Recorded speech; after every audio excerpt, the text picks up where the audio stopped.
Да, последствия разные могут быть. Но первое, что будет, это бунт, естественно. Он будет бунтовать. Давайте возьмем какой-то пример, чтобы это было достаточно так живо, да? Скажем, у ребенка есть своя комната. Это его пространство, там его граница. И вы договорились, что вот это его граница, и там может происходить все, что угодно. Он может оббардачить? Да, может. И когда, вот смотрите, происходит такая вещь. Сначала мы говорим, это твое пространство, и ты можешь там делать все, что угодно, а потом мы приходим и начинаем его продавливать на то, чтобы он навел там порядок, заправил постель и еще что-то. Вот тут мы нарушаем границу, и получается, что ребенок какой пример видит, что, ну, вроде бы как граница, и в то же время она нарушается. А у подростка чувство справедливости, оно очень обостренное. То есть вот тут со мной поступили несправедливо. Естественно, что бунт у него будет.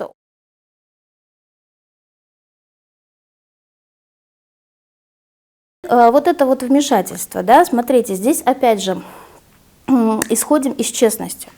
Если у родителей возникают какие-то подозрения, что ребенок занимается чем-то, ну, очень деструктивным, да, ну, связался с какой-то криминальной компанией, ну, прям вот очень, то тогда мы включаем родительский контроль, но делаем это открыто, обязательно открыто. То есть мы сообщаем ребенку, что вот у меня есть такие основания полагать, что ты занимаешься вот такими-то, такими-то, такими-то вещами, и это опасно, и это противозаконно.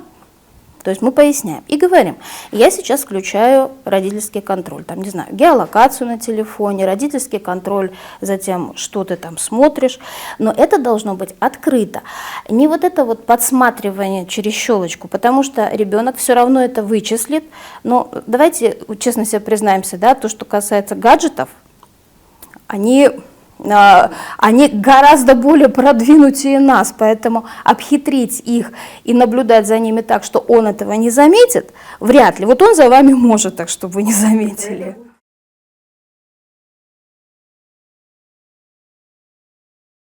Когда мы говорим о границах, мы вообще всегда начинаем все с себя, да? Если у вас в семье заведено уважать чужие границы, то вы случайно в кармане не найдете. Ну, вот это прям вот яркий пример. Ну, нет, вот если в семье заведено без стука в комнату никому не входить, включая ребенка, то никто не входит. Если заведено в чужую сумку нельзя, значит нельзя. Поэтому вот здесь, ну да, вы терпите поражение. Окей, допустим, ну вот случайно у ребенка при вас выпало. Хорошо. Да, можно открыто спросить, это что, это твое, это не твое. И смотрите, здесь подростковый период – это такой момент, когда говорить о вреде здоровью, ну, смысла не имеет вообще, не сработает. Потом, опять же, любое курение или какая-то любая другая зависимость, она имеет более глубокие корни. Если это еще пока не зависимость, а это проба, то, скорее всего, это момент социализации. То есть вот те дети, с которыми он общается, те люди, с которыми он общается, они курят вейпы. То, что он это делает, это момент социализации. Это вот один такой аспект. Другой аспект. Курят родители. Если я курю, как я могу своему ребенку сказать «не кури»? Ну, двойные стандарты, и вы это ребенку вот прям вот так открыто. Вот, да, мне можно, а тебе нельзя. Окей. Тут можно по-другому. Да, я знаю, как сложно бросить, а давай попробуем вместе. Давай вот попробуем, ну, ты хочешь или ты не хочешь? Давай попробуем вместе, будем друг друга поддерживать. То есть здесь нужно смотреть причину, почему этот вейп у него оказался.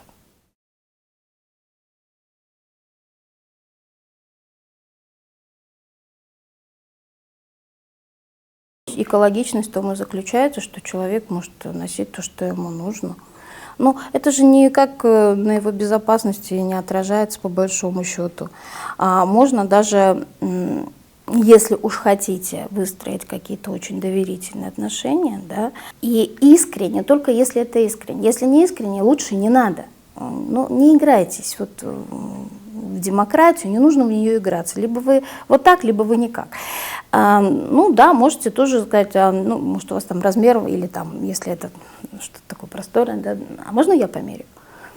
А как на мне это сидит? А давай попробуем это. А давай свиншоты одинаковые купим, это же круто будет, да?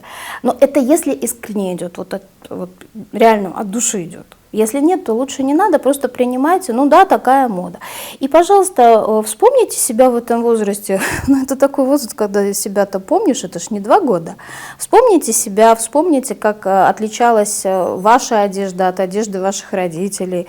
И все, тогда все будет нормально. Там девочки захотели там, волосы покрасить, как-то поэкспериментировать. Кстати, это возраст, когда человек экспериментирует со своей внешностью очень много, потому что у него критическое отношение. То есть они физически меняются. Там, у девочек фигура меняется, у мальчиков там вторичные половые признаки, да, и подростка это очень такая болезненная тема внешности. Некоторые прям очень критично к себе относятся, вплоть до того, что они прям вот начинают отрицать вот эти изменения, им что-то может очень сильно не нравиться, а тут еще вы со своими вот этими, он и так приспосабливается как-то вот привыкнуть к этим изменениям, а вы еще и мешаете, ну, это не тема для ссор, я так скажу.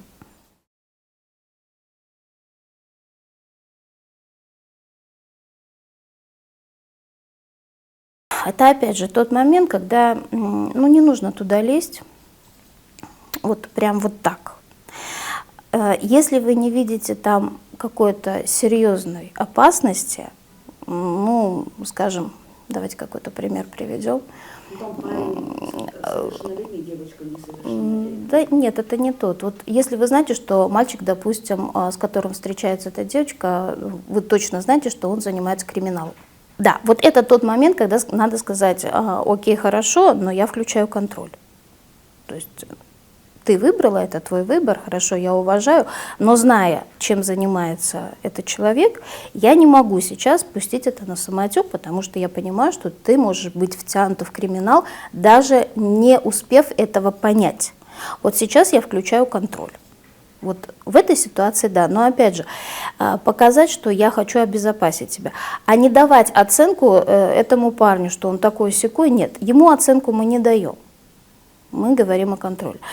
Если там ну, ничего такого сверхъестественного, то отпускаем. Но смотрите, опять же, чего боятся родители, да? Ранних половых связей. Окей, так вы разговариваете на тему секса с детьми.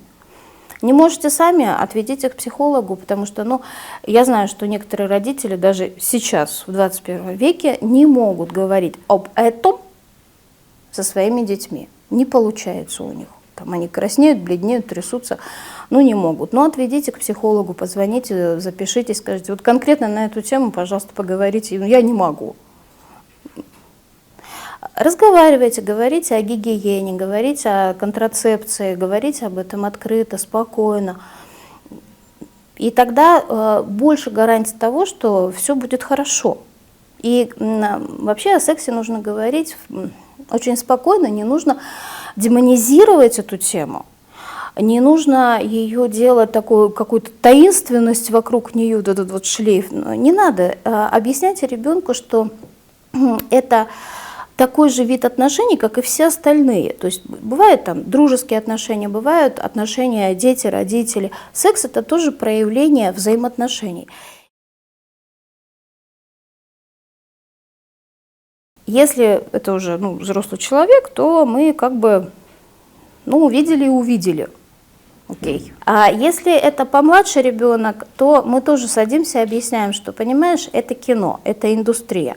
И на самом деле в жизни это не так происходит, вот не так, как показано в кино. Это по-другому. И это обязательно нужно проговаривать, потому что, знаете, у меня иногда бывают молодые люди, которые приходят прямо очень травмированные после просмотра вот этих взрослых фильмов, потому что они начинают сравнивать себя и свое тело с персонажами. И они понимают, что у них отличия, особенно мальчики. Они понимают отличия. И они начинают думать, что у них что-то не так, что там не соответствует как-то вот тому, что в кино. И они приходят ко мне и вот, а что мне делать? И вот я объясняю вместо родителей, что То, что там показывают, это совершенно далеко от реальности.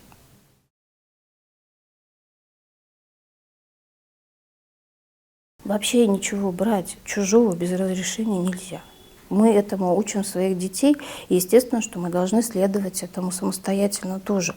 Нет, конечно, нет.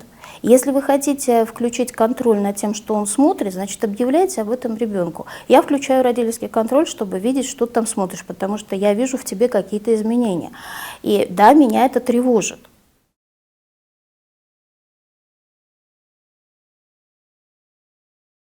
Вы нарушили границу, пришли к ребенку и сказали: я нарушила границу и залезла в твой телефон. Что вы ждете потом от ребенка? Но я бы вот категорически не рекомендовала этими методами пользоваться, вот категорически. Но даже если так случилось, что вы это увидели, и если там нет никакой там вот, реальной угрозы для жизни, сделайте вид, что вы этого не видели.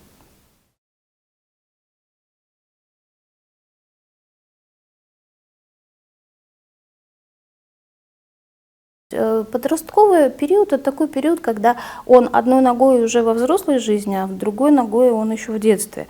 И вот из этой позиции взрослые и взрослые вы можете с ним говорить о чем угодно, причем на взрослом уже языке. И спросить: а можно поинтересоваться, что ты так увлеченно там делаешь? Если он вас впустит, он впустит. Не впустит – не ломитесь. Знаете, если до подросткового возраста вы не выстроили с ребенком доверительных отношений, то в подростковом, поздно, все, вы их не выстроили. В этой ситуации я бы порекомендовала, когда у родителей не выстроены взаимоотношения доверительные, и ребенок не может к вам подойти и о чем-то поговорить, познакомьте его с психологом. И сделайте так, чтобы у него был свободный доступ к этому психологу, чтобы он в любой момент мог созвониться и пойти туда.